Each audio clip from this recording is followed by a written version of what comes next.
All right, and okay.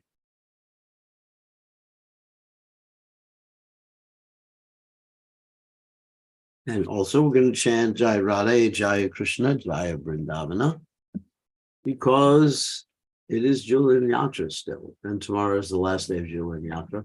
We're not going to have a class tomorrow on Balarama's appearance day because there's different things happening. We're having a program in the temple, and I'm not giving class, so we won't have any class tomorrow.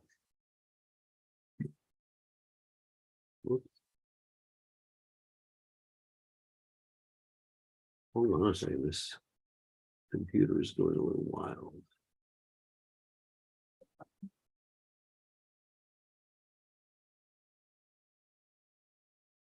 Okay.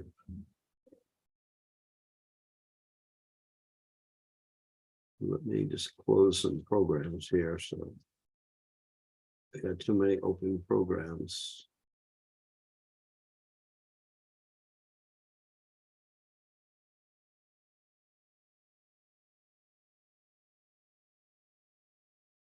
Too many open programs. Okay, I think we're all right. Let's start.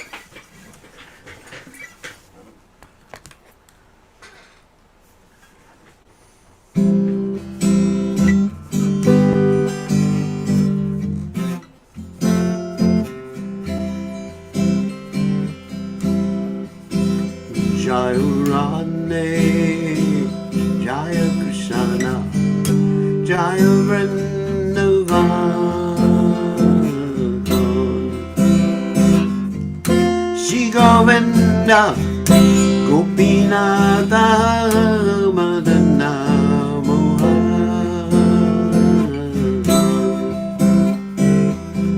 Shai Mukunda Radha Kunda, Giri Govardhan,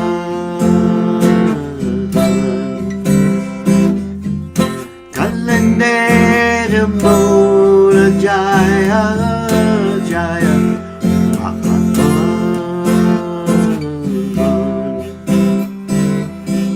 Keshigata Vam Shivata Dwana Shakana Jakasabani Lakoilo Sri Nanandana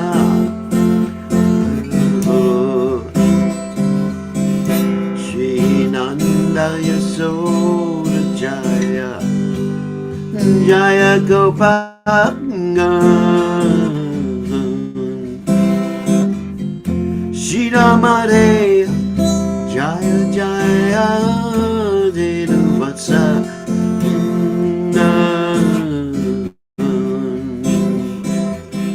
Jaya Brishavan Jaya Kirtida Sunare Jaya Purnamasi Jaya Abhiranagari Jaya Jaya Gopishwara Vrindavana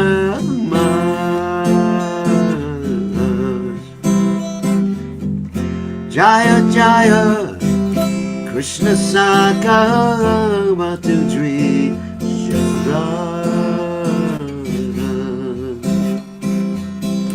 Jaya Ramagata Jaya Rohini Nandan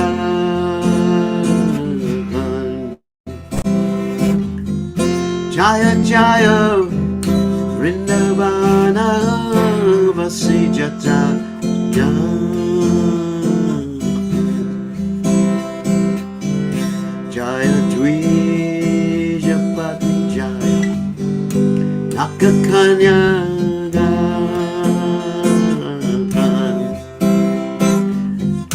Bhakti Jai Harapoila Govinda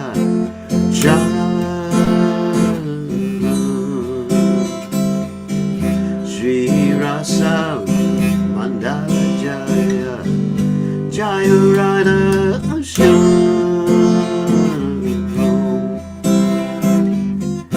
Jaya Jaya Rasa Leela Sarvamano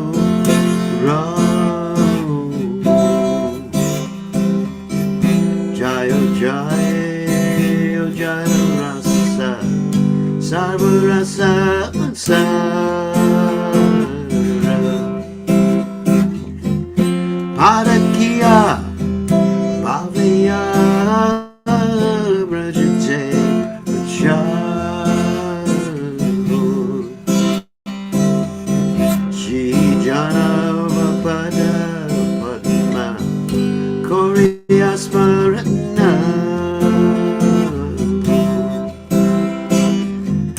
Dina Krishna Dasakoe Namasai Kirtan Jaya Radhe Jaya Krishna Jaya Vrindavan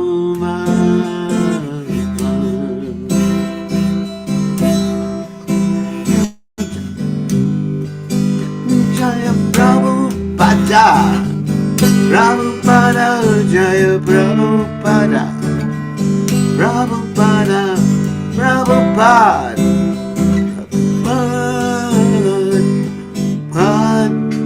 Jaya Jaya Prabhupada Jai Om Vishnupad Paramahansa Paravidakacharya also Teta Satashi Shimad His Divine Grace Abhaya Charanarna Bhaktivedanta Goswami Srila Prabhupada Ki Jai ISKCON Founder Acharya Srila Prabhupada Ki Jai Anantakoti Vaishnava Vrindi Ki Jai Namacharya Srila Haridas Thakur Ki Jai Prem Se Kaho Shri Krishna Chaitanya Prabhu Nityananda Shri Advaita Gadadhara Shivasati Gaur Bhakta Vrindi Ki Jai Shri Shri Radhakrishna Gopi Gopinath Sayam Kunda Radhakunda Giri Govardhan Ki Jai Vrindavanam Ki Jai Mathuranam Ki Jai Jagannath Swami Ki Jai Yamunamai Ki Jai Shrimad Tulsi Devi Ki Jai Samveda Bhakta Vrindi Ki Jai Gaur Premananda Hari Hari Bol All glories the assembled devotees all glories the assembled devotees, all glories the assembled devotees, all glories to Shri Guru and Gauranga Srila Prabhupada Ki Jai Namah Om Vishnu Padaya Krishna Prastaya Bhutale Srimati Bhaktivedanta Swami Tinamani Namaste Saraswati Deve Gauravani Vacharani Nivashesha Shunyavadi Paschatya Deyachakarani Prabhupada Ki Jai. Let's read the translation. All glories to Radha Krishna and the divine forest of Vrindavan. All glories to the three presiding deities of Vrindavan, Sri Govinda, Gopinath, and Madan Mohan. All glories to Shamakund, Radhakund, Govardhan Hill, and the Yamuna River, Kalindi. All glories to the great forest known as Mahavan. All glories to Keshigat, the Vamsivat tree, and the 12 forests of Braja. At these places the son of Nanda, Shri Krishna, performed all of his pastimes. All glories to Krishna's divine father and mother, Nanda and Yashoda. All glories to the cowherd boys headed by Sridham. All glories to the cows and calves of Braj. All glories to Radha's divine father and mother, Vrishabhanu, and the beautiful Kirtida. All glories to Purnamasi, the mother of Sandipani Muni. All glories to the young cowherd maidens of Braja. All glories to Gopishwara Shiva, who resides in Vrindavan in order to protect the holy Dham.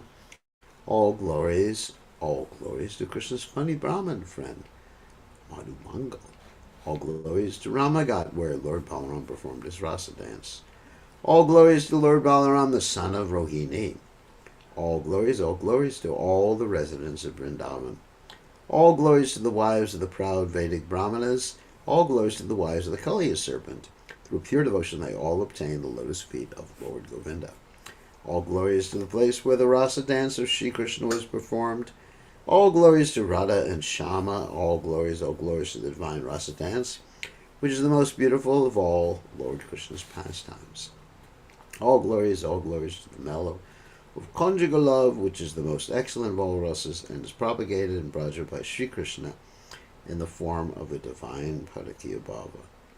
Remembering the lotus feet of Lord Nityananda's consort, Shri Jadava Devi, this very fallen and lowly servant of Krishna, sings the Sankirtan of the holy name of Krishna. Jai Krishna's Kaviraj Goswami Ki Jai. So as I mentioned before, there's no class tomorrow.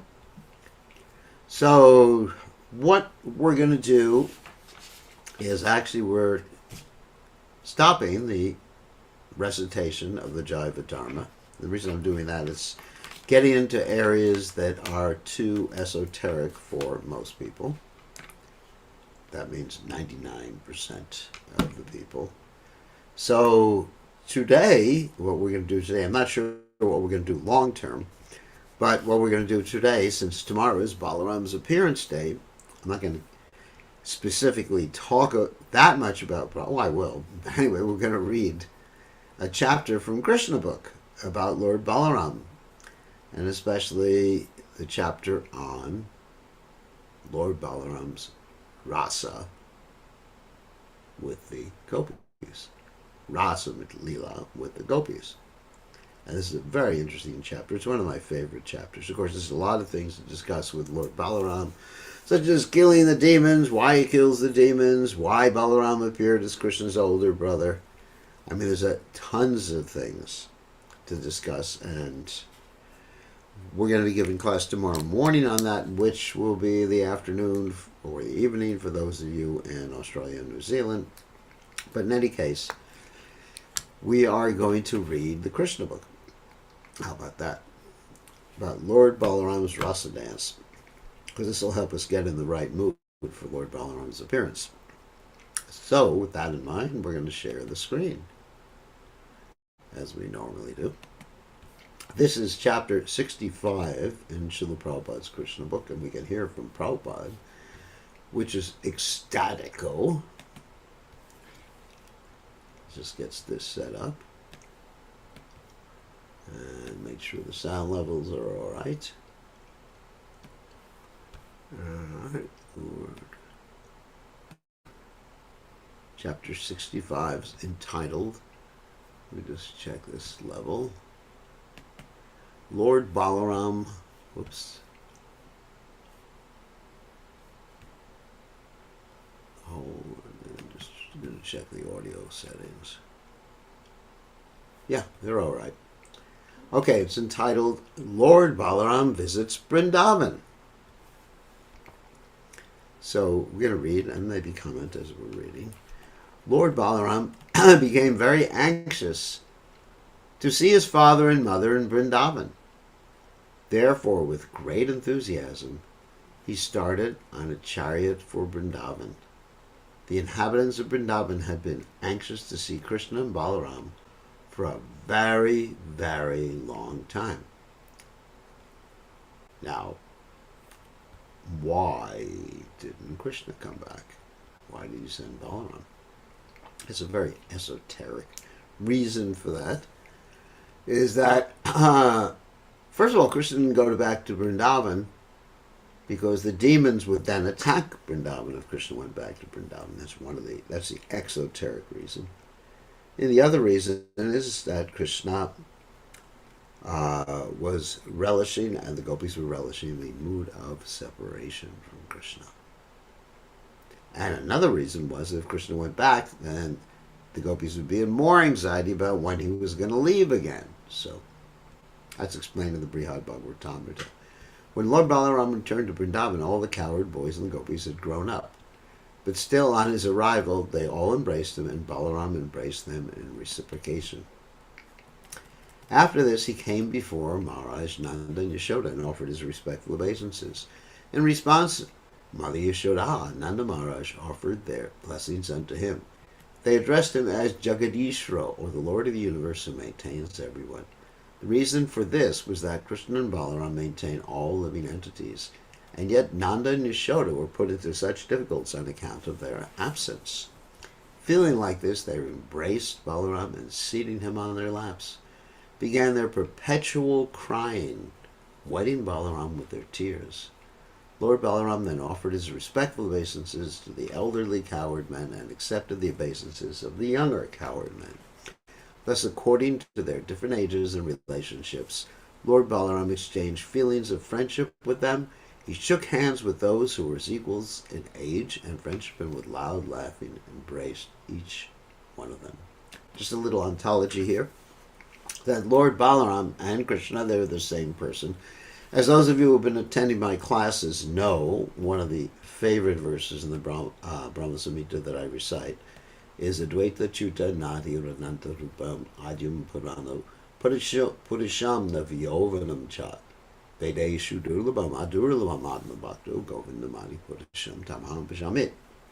That God is one. There's not two gods, even though Krishna and Balaram appear like two, but they're the same person in a different mood, appearing simultaneously.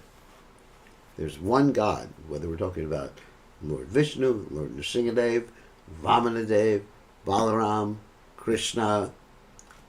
There's one God. Of course, Krishna does appear in Shaktavesh forms or avatars, and that's a little bit different category. Usually it's Jiva Tattva, as far as the Shaktavesh avatars are concerned. We've heard about that in the Jaiva Dharma. So try to remember that Balaram is the same as, but he has his own gopis, which we're going to hear about in a second. After being received by the cowherd men and boys, the gopis and King Nanda and Yashoda, Lord Balaram sat down, feeling satisfied, and they all surrounded him. First, Lord Balaram inquired for them about their welfare, and then, since they had not seen him for such a long time, they began to ask him different questions. The inhabitants of Vrindavan had sacrificed everything for Krishna, simply being captivated by the lotus eyes of the Lord. Because of their great desire to love Krishna, they never desired anything like elevation to the heavenly planets or merging into the effulgence of Brahman to become one with the absolute truth. They were not even interested in enjoying a life of opulence, but were satisfied in living a simple life in the village as cowards. They were always absorbed in thoughts of Krishna and did not desire any personal benefits, and they were all so much in love with him that in his absence their voices faltered when they began to inquire from Balarama Ji. First, Nanda Maharaj and Yashoda Mai inquired, "My dear Balaram, are our friends like Vasudeva and others in the family doing well? Now you and Krishna are grown-up married men with children. In the happiness of family life, do you sometimes remember your poor father and mother, Nanda Maharaj and Yashoda Devi?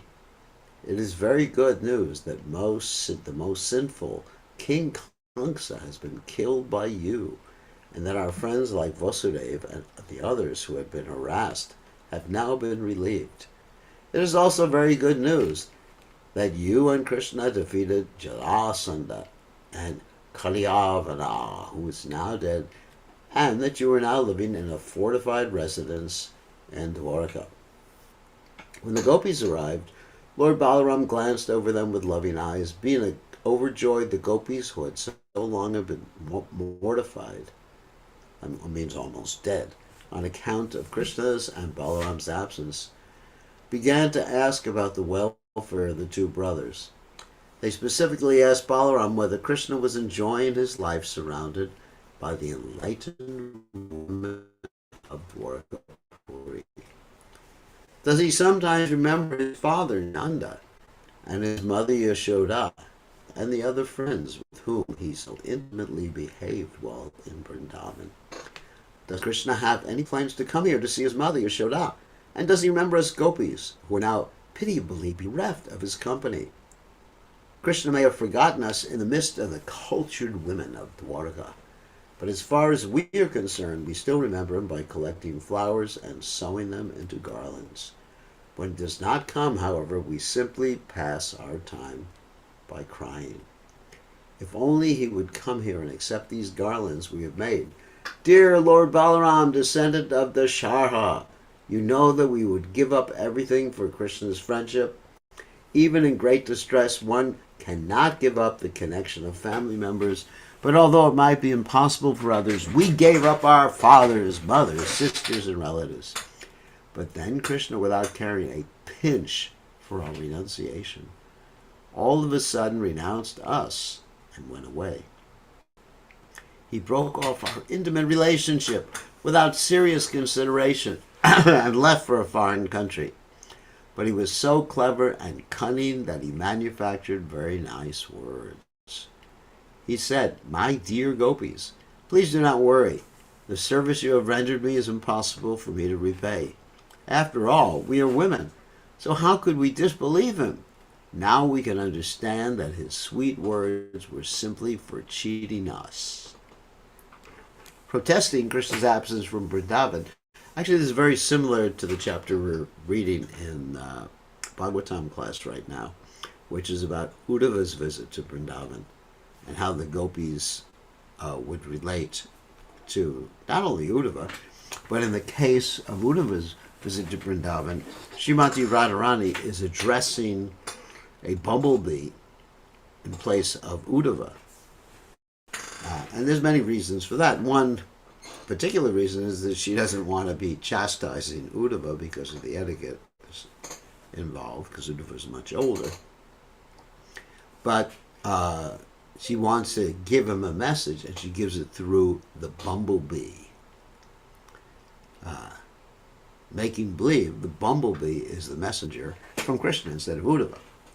And that's similar to what Prabhupada said, or is common in India, that if you want to chastise your daughter-in-law, you do it by chastising your daughter. Very interesting thing. My dear Balaramaji, we are of course village girls, so Krishna could cheat us in that way. But what about the women of Dwarka? I don't think they are as foolish as we are. We village women might be misled by Krishna, but the women in the city of Dwarka are very clever and intelligent. Therefore, I would be surprised if such city women could be misled by Krishna and could believe his words.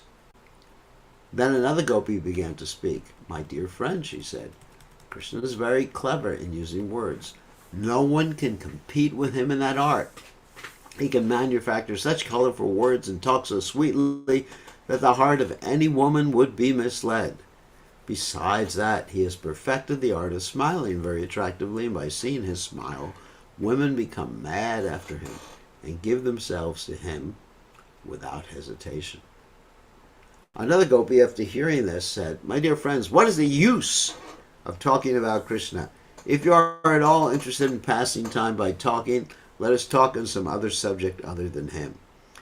If cruel Krishna can pass his time without us, why can't we pass our time without Krishna? Of course, Krishna is passing his days without us very happily, but we cannot pass our days happily without him. When the gopis were talking in this way, their feelings for Krishna became more and more intense, and they were experiencing Krishna's smiling, Krishna's words of love, Krishna's attractive features, Krishna's characteristics, and Krishna's embraces. By the force of their ecstatic feelings, it appeared to them that Krishna was personally present and dancing before them. Because of their sweet remembrance of Krishna, they could not check their tears, and they cried without consideration. Of course, this is called a spurti. That means some manifestation because of your intense meditation. And another point is that because they were remembering Krishna in such an intense way, Krishna actually was there. But he could not be seen by them, but Krishna was actually there. Lord Balarama, of course, could understand the ecstatic feelings of the gopis, and therefore he wanted to pacify them. He was expert in presenting an appeal, and thus treating the gopis very respectfully, he began to narrate the stories of Krishna so tactfully that the gopis became satisfied. To keep the gopis in Vrindavan satisfied, Lord Balaram stayed there continuously for 2 months, namely the months of Chaitra, March, April, and Vaishakha, April, May. For those 2 months, he kept himself among the gopis, and he passed every night with them in the forest of Vrindavan to satisfy their desire for conjugal love. Now, as I mentioned before, these are different gopis than the ones that Krishna danced with. These are Balaram's girlfriends.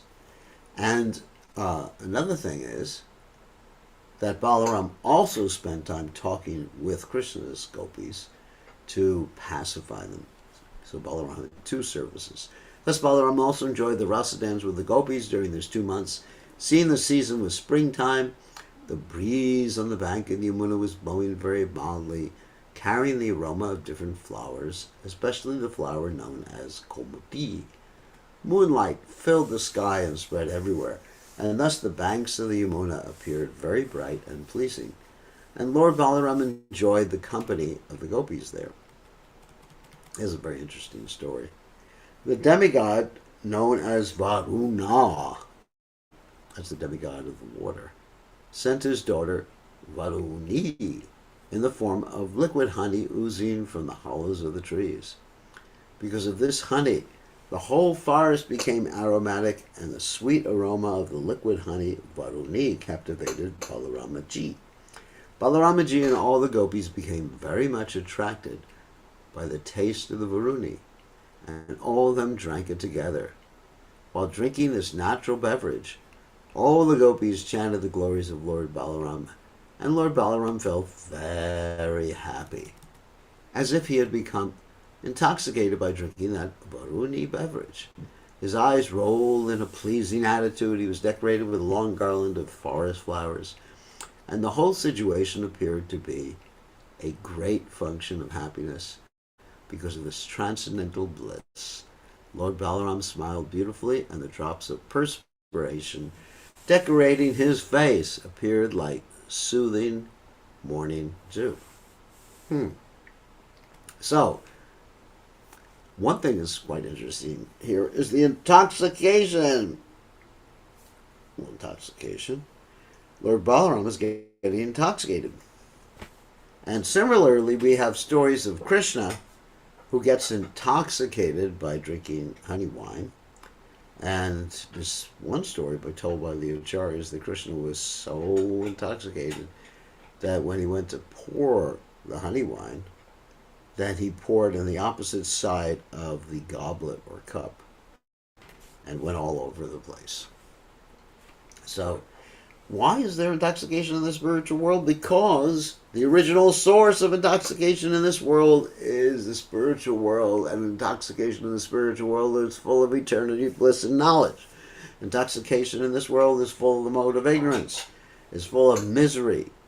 It's full of pain and desecration, destruction of the body.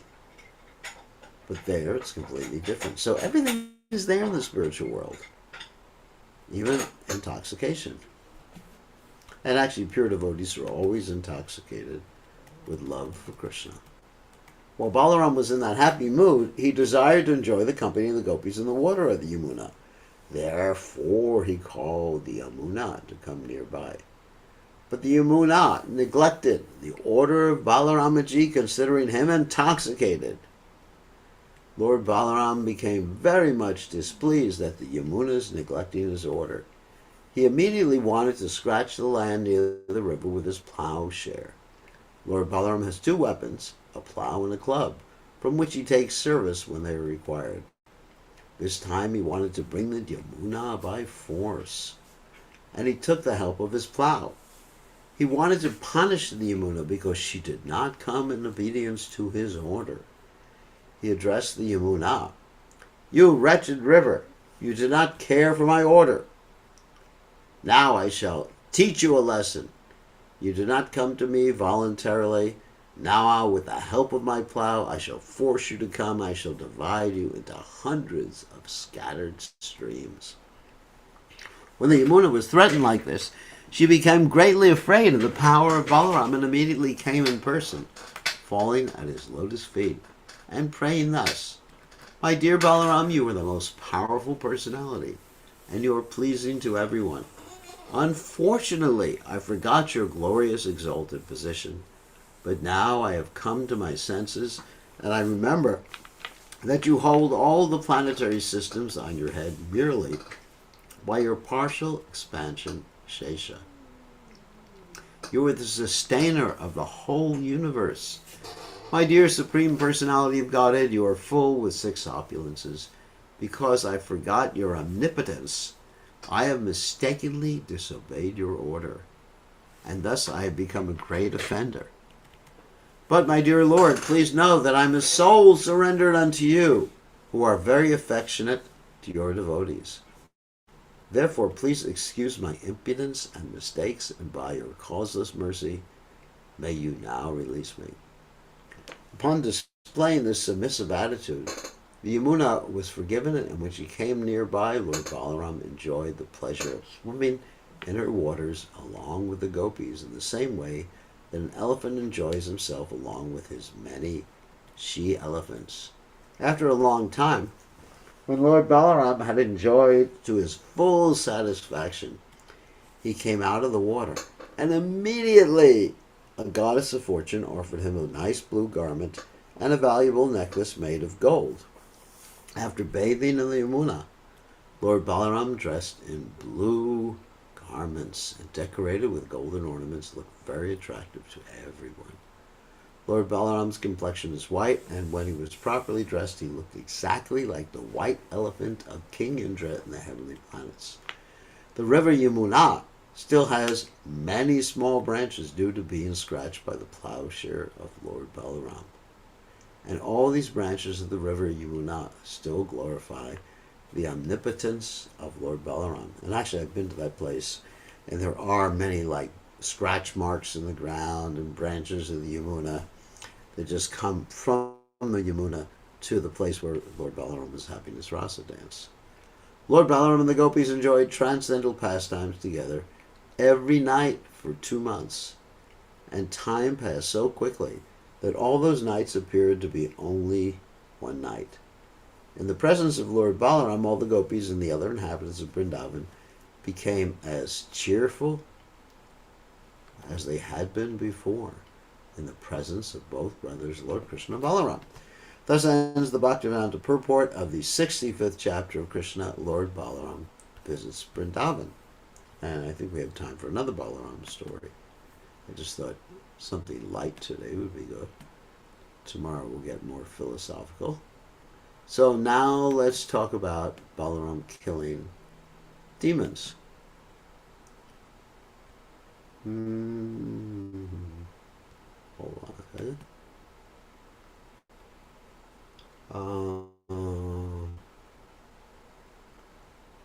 Here we go.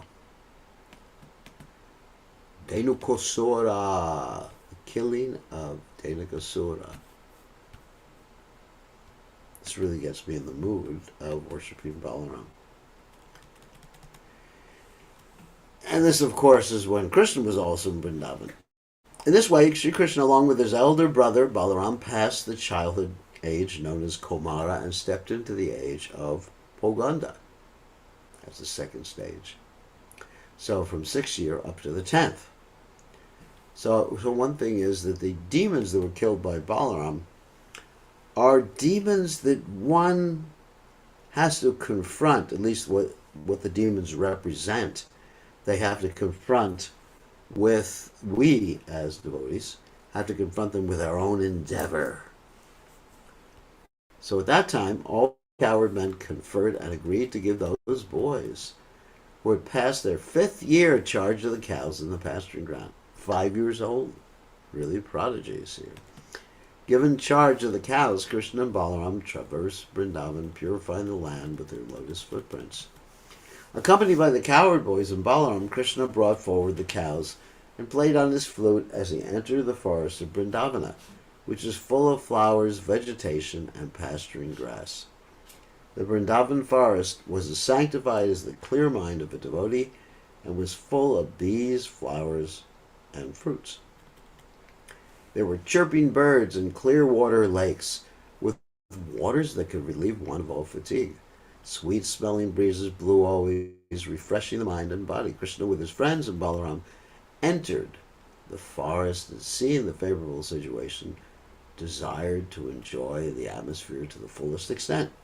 Krishna saw all the trees overloaded with fruits and fresh twigs, bending down to touch the ground as if welcoming him by touching his lotus feet. He was very much pleased by the behavior of the trees, fruits, and flowers, and he began to smile, realizing their desires. Krishna then spoke to his elder brother Balarama as follows: "My dear brother, you are superior to all of us, and your lotus feet are worshipped by the demigods. Just see how these trees, full of fruits and flowers, have bent down to worship your lotus feet. It appears that they are trying to get out of the darkness that has obliged them to accept the form of trees. Actually, the trees born in the land of Vrindavan are not ordinary living entities. Having held the impersonal point of view in their past lives, they have been put into this stationary condition of life. But now they have the opportunity of seeing you in Vrindavan, and they are praying for further advancement in spiritual life through your personal association. Generally, the living entities in the mode of darkness obtain the bodies of trees." Someone's interested in intoxication. Prabhupada, one time, he saw a lot of people naked, and he said they're going to be trees in the next life. The impersonalist philosophers are in the darkness, but they eradicate it by taking full advantage of your presence. I think the drones, that's bees, that are buzzing all around you must have been your devotees in their past lives. They cannot leave your company because no one can be a better, more affectionate master than you. You are the supreme and original personality of Godhead, and the drones are just trying to spread your glories by chanting at every moment. I think some of them must be great sages, devotees of your lordship, and they are disguising themselves in the form of drones because they are unable to give up your company even for a moment. So this is Krishna praising Balaram. "My dear brother, you are the supreme worshipable Godhead. Just see how the peacocks are dancing before you in great ecstasy. The deer, whose behavior is just like that of the gopis, are welcoming you with the same affection. And the cuckoos, who are residing in the forest, are welcoming you with their joyful, sweet cries because they consider that your appearance in their home is so auspicious. Even though they are trees and animals, these residents of Vrindavan are glorifying you. They are prepared to welcome you to the best of their ability, as is the practice of great souls in receiving another great soul at home. As for the land, it is so pious and fortunate because the footprints of your lotus feet are marking its body. It is quite natural for the Vrindavan inhabitants to thus receive a great personality like you. The herbs, creepers, and plants are also so fortunate to touch your lotus feet, and by your touching the twigs with your fingernails, these small plants are also made glorious. As for the hills and the rivers, they too are now glorious because you were glancing at them. Above all, the damsels of Braja, the gopis, are the most glorious because you embrace them with your strong arms, being attracted by their beauty." In this way, Krishna and Balaram began to enjoy the residents of Vrindavan to their full satisfaction. They herded the calves and cows on the bank of the Yamuna. In some places, Krishna and Balaram were accompanied by their friends. The boys were singing, imitating the humming sound of the drones, and accompanying Krishna and Balaram, who were garlanded with forest flowers. While walking, the boys sometimes imitated the quacking sound of the swans in the lakes, or when they saw the peacocks dancing, they imitated them before Krishna. Krishna also moved his neck, imitating the dancing and making his friends laugh. The cows taken care of by Krishna had different names, and Krishna would call them with love. After hearing Krishna calling, the cows would immediately respond by mooing, and the boys would enjoy this exchange to their heart's content.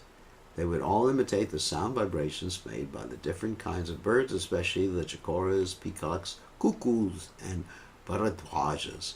Sometimes, when they would see the weaker animals fleeing out of fear of the sounds of the tigers and lions, the boys, along with Krishna and Balaram, would imitate the animals and run away with them.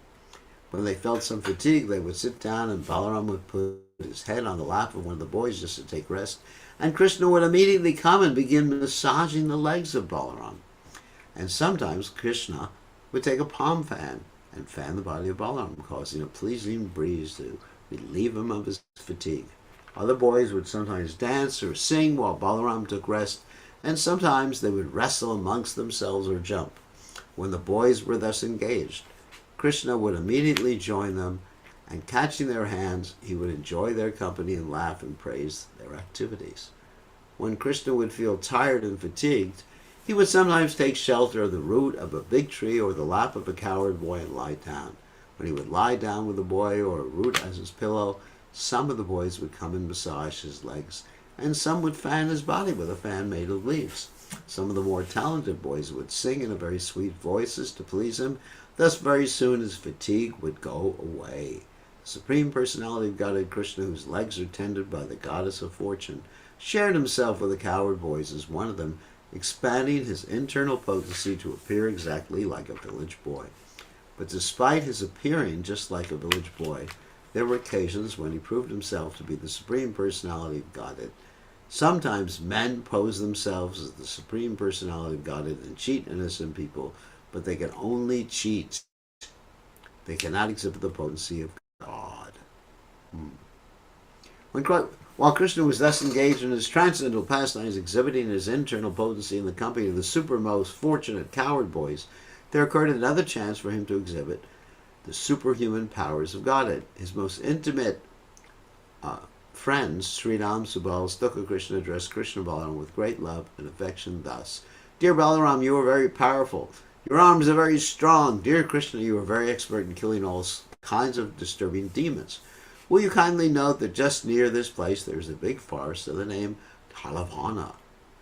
This forest is full of palm trees, and all the trees are filled with fruits. Some have fallen down and some are very ripe, even in the trees. It is a very nice place, but because of a great demon, Dhenukasura, it is very difficult to go there.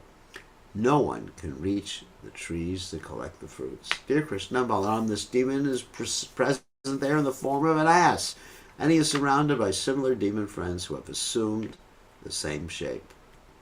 All of them are very strong, so it is very difficult to approach this place. Dear brothers, you are the only persons who can kill such demons. Not even animals go there. No birds are living there. They have all left. One can only appreciate the sweet aroma that is coming from that place. It appears that up until now no one has tasted the sweet fruits there, either on the tree or on the ground. Dear Krishna, to tell you frankly, we are very attracted by the sweet aroma. Dear Balaram, if you like, let us all go there and enjoy these fruits. The aroma of the fruits is now spread everywhere. Don't you smell it from here? When Balaram and Krishna were thus petitioned by their intimate friends, they were inclined to please them, and with smiling faces they proceeded toward the forest, surrounded by all their friends. Immediately upon entering the Talavan, Balaram began to yank the trees with his arms, exhibiting the strength of an elephant. Because of this jerking, all the ripe fruits fell down on the ground. Upon hearing the sound of the falling fruits, the demon Dinakasura, who was living there in the form of an ass, approached with great force, shaking the whole field so that all the trees moved as if there were an earthquake. The demon appeared before Balaram and kicked his chest with his hind legs. At first Balaram did not say anything, but with great anger the demon kicked him again more vehemently. This time Balarama immediately caught hold of the legs of the ass with one hand, and wheeling him about, threw him into the treetops. While he was being wheeled about by Balaram, the demon lost his life. Balaram threw the demon into the biggest palm tree about, and the demon's body was so heavy that the palm tree fell upon other trees, and several fell down.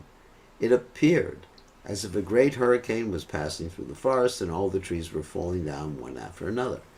This exhibition of extraordinary strength is not at all astonishing, because Balaram is the personality of Godhead, known as Ananta Shesha Naga, who is holding all the planets on the hoods of his million heads. He maintains the whole cosmic manifestation exactly as horizontal and vertical threads hold the weaving of the cloth. After the demon had been thrown into the trees, all the friends and associates of Dhenukasura immediately assembled and attacked Balarama and Krishna with great force. They were determined to retaliate and avenge the death of their friend. But Krishna Balaram caught each of the asses by the hind legs, and exactly in the same way wheeled them about. Thus they killed all of them and threw them into the palm trees. Because of the dead bodies of the asses, there was a panoramic scene. It appeared as if clouds of various colors were assembled in the trees. Hearing of this great incident, the demigods from the higher planets showered flowers on Krishna and Balaram and beat their drums and offered devotional prayers.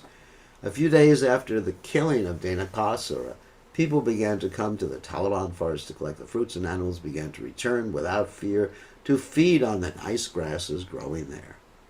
Just by chanting or hearing these transcendental activities and pastimes of the brothers Krishna and Balaram, one can amass pious activities.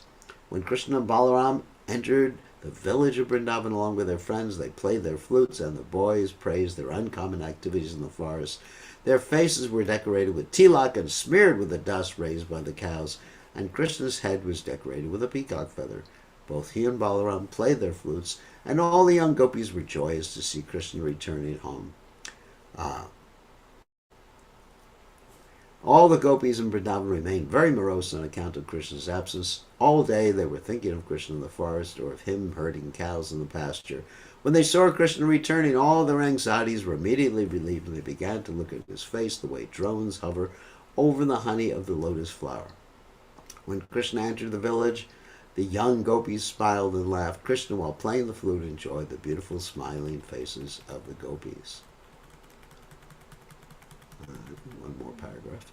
Then Krishna and Balaram were immediately received by their affectionate mothers Yashoda and Rohini, who, according to the time's demands, began to fulfill the desires of their affectionate sons. Simultaneously, the mothers rendered service and bestowed benediction upon their transcendental sons. They took care of their children by bathing them and dressing them very nicely. Krishna was dressed in yellowish garments, and Balaram was dressed in bluish garments. And they were given all sorts of ornaments and flower garlands. Let's see how long that. Being relieved of the fatigue of their day's work in the pasturing ground, they look refreshed and very beautiful. We're going to end here. Wow, we got a lot of people watching today. So that's it. See if anyone has any questions about Balaram. Questions should be about Balaram today, and we haven't really decided what our next book to read will be. And so you can raise your hand if you have a question, or even if you have a suggestion of another book that we can start with. So please raise your hand, or you can type in the chat window, or you can unmute yourself. So does anyone have any questions or comments they'd like to make? Harinam Chintamani. That's an interesting book. Yeah. I'll take that into consideration. Anyone else have any suggestions or questions about today's class, or questions about Balaram? Tomorrow morning here we're going to give class about Balaram, and that of course will be on the internet. Sri Nityananda Charitamrita.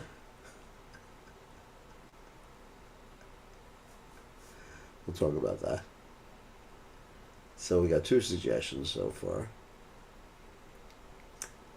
No GBC meeting tomorrow because it's Balaram's appearance day.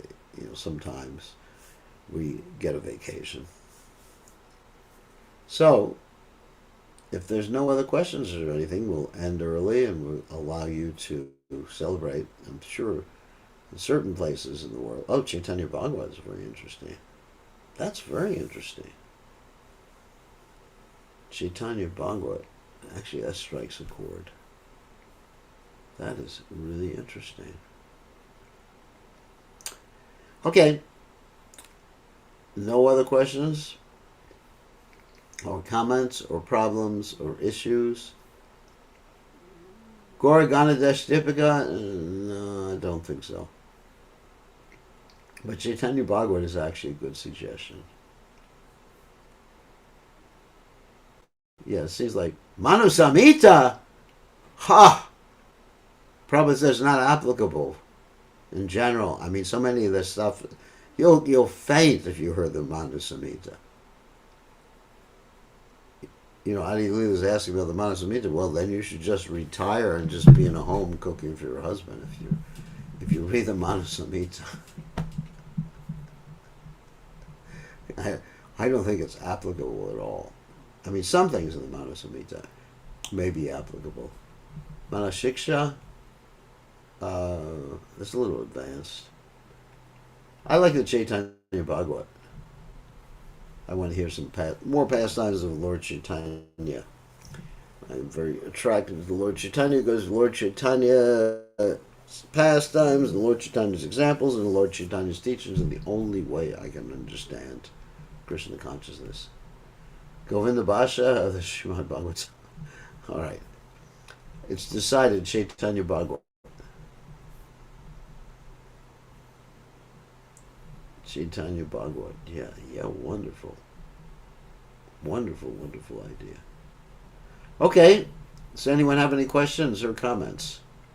And actually, in one sense, if we start Chaitanya Bhagavat, there's going to be some delay in continuing it because Thursday, which is Friday for those of you in the South Pacific, I'm heading to Chicago to do some programs, and I'm not sure if I'm going to be able to do the online classes, probably not. And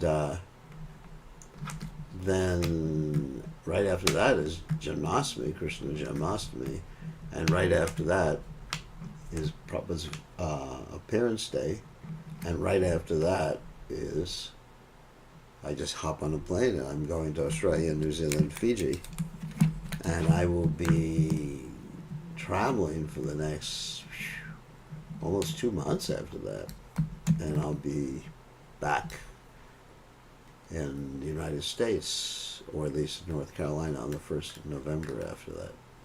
So let's see if it's practical. But I like the Chaitanya Bhagavat. That's what we'll definitely do. So, on that happy note, thank you very much for your suggestions.